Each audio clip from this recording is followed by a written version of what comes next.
नमस्कार, आप देख रहे हैं सुप्रभात न्यूज एमपी और मैं हूं आपके साथ महक कपूर। आइए नजर डालते हैं 25 फटाफट बड़ी खबरों की ओर। इससे पहले न्यूज को कहां से देख रहे हैं आप हमें कमेंट करके जरूर बताएं। एमपी की इन लोकसभा सीटों पर पीएम मोदी कर सकते हैं रोड शो। मध्य प्रदेश में लोकसभा की 4 सीटों पर होने वाले पहले चरण के चुनाव के लिए नामांकन में अब सिर्फ 2 दिन का वक्त बचा है। इसके साथ ही बीजेपी और कांग्रेस के स्टार प्रचारक के आने का सिलसिला भी शुरू हो रहा है। इसी की शुरुआत गृह मंत्री अमित शाह के छिंदवाड़ा दौरे से हो रही है। बीजेपी सूत्रों का कहना है प्रधानमंत्री नरेंद्र मोदी भी जबलपुर सहित पहले चरण की कुछ सीटों पर चुनाव प्रचार के लिए आ सकते हैं। अगले 20 दिन बंद रहेगा मां शारदा देवी रोपवे का संचालन। श्रद्धालुओं को चढ़नी होगी खड़ी चढ़ाई। मेहर में श्रद्धालुओं को ऊंचे त्रिकूट पर्वत पर विराजमान माता शारदा के दरबार तक पहुंचने वाला रोपवे आज बुधवार से बंद हो जाएगा। हालांकि रोपवे की सेवाएं 4 अप्रैल से पहले फिर शुरू हो जाएंगी और दर्शनार्थी इस सुविधा का लाभ उठाते हुए बिना कठिनाई के माता शारदा के दर्शन की अभिलाषा पूरी कर सकते हैं। लेकिन फिलहाल रोपवे सर्विस आज 27 मार्च से 3 अप्रैल तक मेंटेनेंस के लिए बंद रहेगी। इस दौरान दर्शनार्थियों को माता के दरबार पहुंचने के लिए 1063 सीढ़ियां चढ़नी पड़ेंगी। 10वीं 12वीं छात्रों का इंतजार जल्द होगा खत्म। अप्रैल से इस दिन जारी होंगे नतीजे। मध्य प्रदेश माध्यमिक शिक्षा मंडल भोपाल के 10वीं 12वीं के छात्रों का रिजल्ट को लेकर इंतजार खत्म होने वाला है। उत्तर पुस्तिकाओं के मूल्यांकन का कार्य लगातार जारी है और अब इसमें सिर्फ 70,000 कॉपियों का मूल्यांकन बाकी है। संभावना है कि मार्च अंत तक मूल्यांकन का कार्य पूरा हो जाएगा और अप्रैल से दूसरे हफ्ते में नतीजे जारी कर दिए जाएंगे। हालांकि मंडल द्वारा रिजल्ट की तारीख को लेकर अभी कोई आधिकारिक पुष्टि नहीं की गई। मीडिया रिपोर्ट्स की माने तो 28 मार्च तक मूल्यांकन कार्य पूरा होने के बाद नंबरों की सूचना मुख्यालय भेजी जाएगी। मध्य प्रदेश के विद्यालयों में 1 अप्रैल से शुरू होगा नवीन शिक्षा सत्र। राज्य शिक्षा केंद्र ने जारी किए निर्देश।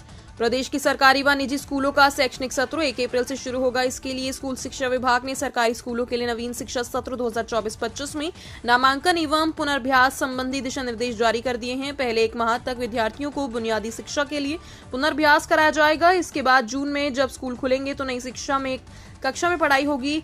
सत्र के प्रारंभ में विद्यार्थियों में विज्ञान, गणित एवं भाषा विषय की कठिन अवधारणाओं का अभ्यास 30 अप्रैल तक कराया जाएगा। लोकसभा चुनाव को लेकर पुलिस अलर्ट। मध्य प्रदेश राजस्थान सीमा पर 10 जगह लगाए चेक पोस्ट। लोकसभा चुनाव शांतिपूर्ण व निष्पक्ष रूप से संपन्न करवाने के लिए पुलिस प्रशासन द्वारा व्यापक स्तर पर तैयारियां शुरू कर दी गई हैं। इसके तहत अंतर प्रांतीय सीमा पर 10 स्थानों पर बैरिकेडिंग लगाते हुए चेक पोस्ट लगाए गए, जबकि अंतर जिला स्तर पर अलग अलग जिलों की सीमाओं के चलते 11 स्थानों पर चेक पोस्ट तैयार किए गए, जहां पूरे समय पुलिस प्रशासन की टीमें तैनात हैं। उधर निष्पक्ष व शांतिपूर्ण चुनाव को देखते हुए मध्य प्रदेश व राजस्थान की सीमा पर राजगढ़ व झालावाड़ जिले के अधिकारियों से संयुक्त रूप से बैठक की। जबलपुर सीट पर बीजेपी और कांग्रेस के प्रत्याशी भरेंगे नामांकन। मध्य प्रदेश की जबलपुर संसदीय सीट पर बीजेपी और कांग्रेस के उम्मीदवार आज बुधवार को नामांकन करेंगे। जबलपुर लोकसभा सीट पर मुख्य मुकाबला भाजपा और कांग्रेस के बीच है। बाजे गाजे के साथ दोनों प्रत्याशी नामांकन का पर्चा दाखिल करने निर्वाचन कार्यालय पहुंचेंगे। बीजेपी प्रत्याशी आशीष दुबे के नामांकन में मुख्यमंत्री मोहन यादव भी मौजूद रहेंगे। जबलपुर सीट पर पहले चरण में 19 अप्रैल को वोट डाले जाएंगे। नए सिस्टम में बदलेगा मौसम, फिर शुरू होगी बादलों की आवाजाही, गरज चमक के साथ बारिश के आसार। अप्रैल से पहले एक बार फिर मध्य प्रदेश का मौसम बदलने वाला है। मार्च अंत में एक साथ 2 अलग अलग पश्चिमी विक्षोभ के सक्रिय होने से फिर बादल छाने के साथ बारिश की संभावनाएं बन रही हैं। 29-30 मार्च को प्रदेश के कई जिलों में बूंदाबांदी के आसार हैं। इसके बाद अप्रैल से प्रदेश के सभी जिलों में तापमान में 2 से 3 डिग्री सेल्सियस बढ़ोतरी देखने को मिलेगी और गर्मी का असर तेज होगा। एमपी मौसम विभाग के मुताबिक वर्तमान में एक पश्चिमी विक्षोभ पाकिस्तान के आसपास एक द्रोणिका और उसके प्रभाव से राजस्थान पर एक प्रेरित चक्रवात बना हुआ है। 30 मार्च को मनाया जाएगा रंग पंचमी का त्योहार। चैत्र मास की कृष्ण पक्ष की पंचमी को रंग पंचमी का पर्व 30 मार्च शनिवार को मनाया जाएगा। ज्योतिषाचार्य सुनील चोपड़ा ने बताया कि रंग पंचमी का पर्व विशेष तौर पर धूमधाम से मनाते हैं। मान्यताओं के मुताबिक रंग पंचमी का पर्व भगवान श्री कृष्ण और राधा रानी से जुड़ा हुआ है। ऐसे में इस दिन श्री कृष्ण और राधा रानी की पूजा की जाती है। इस दौरान कान्हा और राधा जी को रंग अर्पित किया जाता है। कई स्थानों पर इस दिन जुलूस निकाला जाता है और अबीर गुलाल उड़ाया जाता है। पहले चरण की 6 सीटों के लिए अब तक 59 नामांकन पत्र जमा। आज बुधवार को आखिरी दिन। मध्य प्रदेश में पहले चरण के लोकसभा चुनाव में शामिल 6 सीटों के लिए अब तक 59 नामांकन पत्र जमा हो चुके हैं। आज बुधवार को नामांकन पत्र जमा करने की अंतिम दिन रहेगा। 3 बजे तक रिटर्निंग ऑफिसर के कार्यालय पहुंचने वालों के नामांकन पत्र स्वीकार किए जाएंगे। 28 मार्च को इनकी जांच होगी और 30 मार्च तक नाम वापस लिए जा सकेंगे। उधर गुरुवार को दूसरे चरण के चुनाव में शामिल 7 सीटों के लिए नामांकन की प्रक्रिया अधिसूचना जारी होने के साथ प्रारंभ हो जाएगी। आधारताल स्टेशन में बनेगा मेगा टर्मिनल, 100 एकड़ जमीन अधिग्रहण करेगा रेलवे। जबलपुर को जल्द ही जबलपुर और मदन महल रेलवे स्टेशन से बड़ा रेलवे होगा। यहां पर 12 से ज्यादा प्लेटफॉर्म होंगे, जहां से दिन भर 30 से ज्यादा ट्रेनों को रवाना किया जा सकेगा। इतना ही नहीं, 24 घंटे के दौरान 150 से ज्यादा ट्रेनों को आवागमन होगा। दरअसल रेलवे आधारताल रेलवे स्टेशन को टर्मिनल बनाने जा रहा है, जो जबलपुर रेलवे स्टेशन से भी बड़ा और सुविधाजनक होगा। यहाँ पर ट्रेनों के रवाना करने, ठहरने से लेकर ट्रेनों के मेंटेनेंस और उनकी सफाई की व्यवस्था होगी। इसके लिए रेलवे लगभग 200 एकड़ से ज्यादा जमीन की जरूरत होगी। आवेदन करने के बावजूद छात्रवृत्ति नहीं मिली, विद्यार्थियों की तैयार होगी सूची।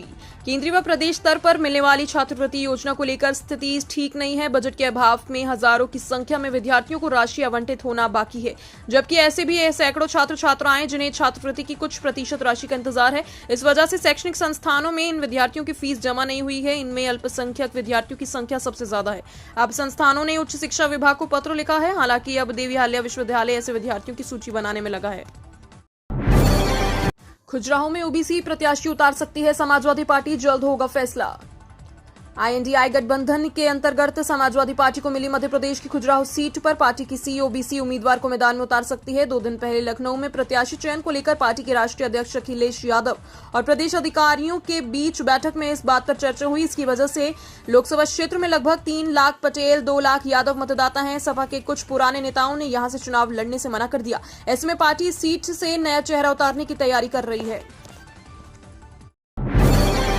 महाकाल मंदिर के 10 पुजारियों की हालत बेहतर, आज बुधवार को हो सकती है अस्पताल से छुट्टी। महाकाल मंदिर में भस्म आरती के दौरान लगी आग में झुलसे 12 पुजारी और सेवकों को इलाज के लिए इंदौर के अस्पताल में भर्ती किया गया। इनमें से 10 पुजारियों की हालत ठीक है। 2 पुजारी 30 से 40% तक झुलसे हैं और उन्हें डायबिटीज भी है, इसलिए उनका ज्यादा ध्यान रखा जा रहा है। आज बुधवार को ठीक हो चुके मरीजों की डिस्चार्ज किया गया। भस्म आरती के दौरान भभकी आग की चपेट में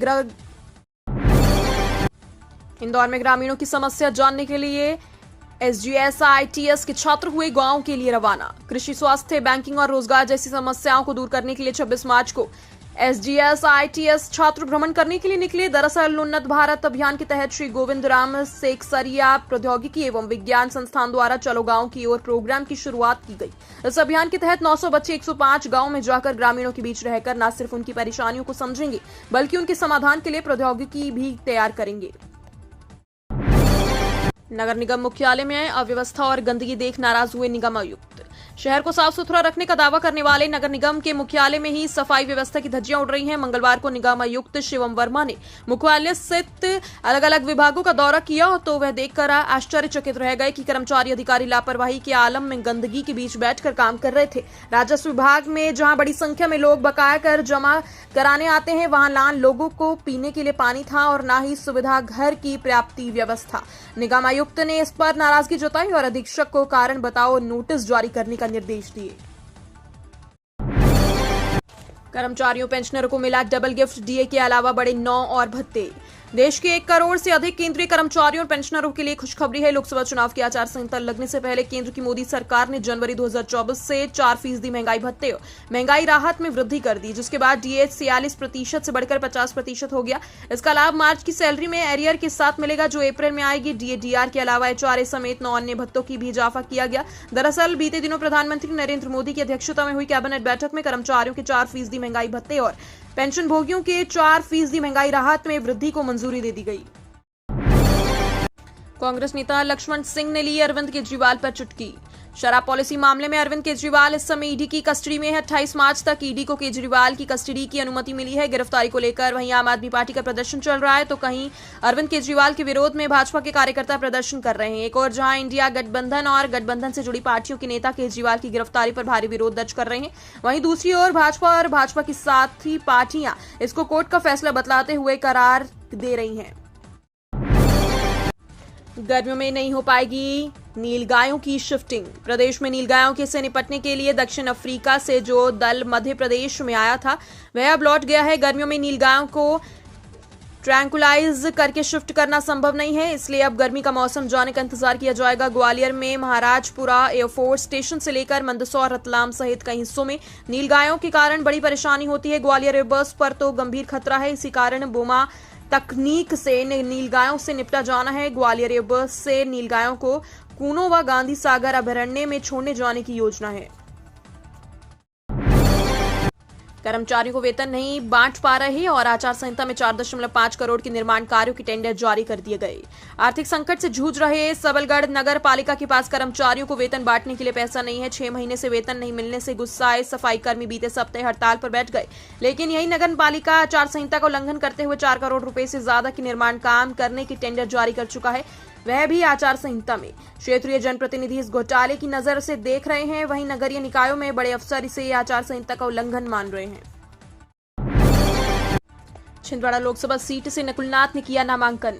छिंदवाड़ा लोकसभा सीट से कांग्रेस प्रत्याशी नकुलनाथ ने मंगलवार सुबह कलेक्ट्रेट में नामांकन दाखिल कर दिया। उनके साथ पूर्व मुख्यमंत्री कमलनाथ, छिंदवाड़ा के पूर्व सांसद अलकानाथ शामिल थीं। नामांकन के बाद छिंदवाड़ा में रैली हुई, जिसको प्रदेश कांग्रेस अध्यक्ष जीतू पटवारी एवं नेता प्रतिपक्ष उमंग सिंघार ने भी संबोधित किया। मानसरोवर में सभा में नकुलनाथ ने कहा, नाथ परिवार और छिंदवाड़ा के लोगों का राजनीतिक नहीं पारिवारिक संबंध है। कमजोर बूथों से इस तरह 50% वोट लेगी कांग्रेस। मध्य प्रदेश में भाजपा ने जहां भी लोकसभा सीटों पर प्रत्याशी घोषित कर दिए, वहीं दूसरी तरफ कांग्रेस ने अभी 6 सीटों पर अपने प्रत्याशियों के नामों का ऐलान नहीं किया। इस बीच कांग्रेस ने कमजोर बूथों को मजबूत बनाने की कवायद शुरू कर दी है, जिसके तहत बूथ स्तर पर 50% से अधिक वोट हासिल करने के उद्देश्य से संगठनों को उनके प्रभाव क्षेत्र वाले समूह की मदद लेने का निर्देश दिया गया। कांग्रेस पार्टी से जुड़े सूत्रों का कहना है कि कांग्रेस के युवा कार्यकर्ताओं की तरफ से 5-5 ऐसी युवाओं की टीम बनाई जा रही है। हर महीने 300 यूनिट बिजली करते हैं खर्च, तो कितने में किलोवाट का लगेगा सोलर पैनल। प्रधानमंत्री नरेंद्र मोदी की तरफ से कुछ हफ्ते पहले ही पीएम सूर्य घर योजना का ऐलान किया गया, जिसके बाद इस योजना के लिए लगातार लोग आवेदन कर रहे हैं। इस योजना के तहत देश भर के 1 करोड़ घरों से सोलर पैनल लगाने की तैयारी हो रही है। सरकार की तरफ से बताया गया कि इन 1 करोड़ परिवारों को हर महीने 300 यूनिट बिजली की मुफ्त दी जाएगी। अब इस योजना को लेकर लोगों के मन में कई तरह के सवाल हैं। इनमें से कुछ सवालों ये भी हैं कि कितने किलोवाट का सोलर पैनल लगाया जाए।